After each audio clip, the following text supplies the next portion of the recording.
So today's problems aren't going to get a whole lot tougher, but the next four questions, here's what's going to happen. You're going to see an exponential equation, see how the variable is up in the exponent, right? So let me zoom in on this guy. See, the variable's right up there, right? So what we're going to try to do is we're going to try and get their bases to be the same. So right now I got a 27 on the left side, and I've got a base of 3 on the right side, right? It's 3 to the first power. So I want to get the 27 to be a power of 3. So my first maneuver is going to be to write the 27 as some power of 3. So let's see, 27 is the same thing as 3 to the third power, right? Because 3 times 3 times 3 gives us 27.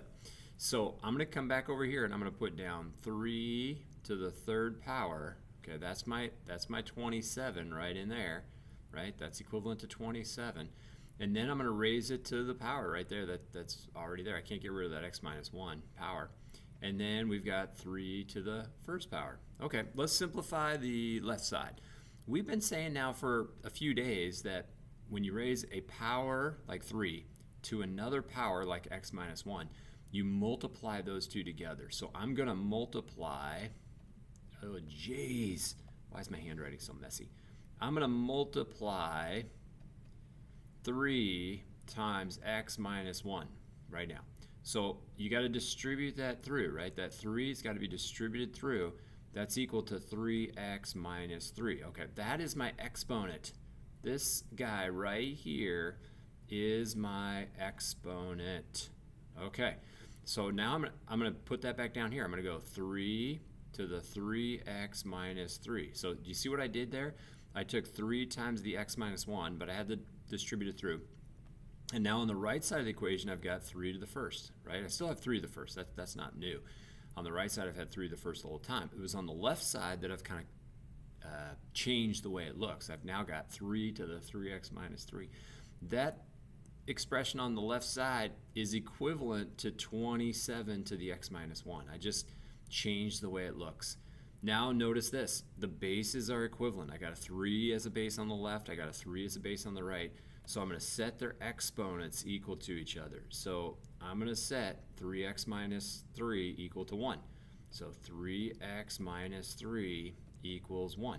Then I've got to solve this equation. Okay, so it's like a whole new equation to solve, right? This one though, good for us, isn't that difficult, right? So solve this now, which is a way easier equation to solve than 27 to the x minus 1 equals 3 to the first. So I add 3 to both sides, right, to solve an equation like this, a linear equation, and I get 3x equals 4, and then I divide both sides by 3 to get, just 1x. I just want 1x, right? So I got to divide this side by 3, and I get x equals 4/3. So this right here, x equals 4/3, should be the answer to my question. What do I have to raise 27 to get 3? Let's try it out. Let's plug it back in. Okay, so I'm going to check it. I'm going to plug it in. Okay, so here we go. 27 to the 4/3 minus 1, does it equal 3? Well, 4/3 minus 1 would be 1/3, so I get 27 to the 1/3 power equals 3.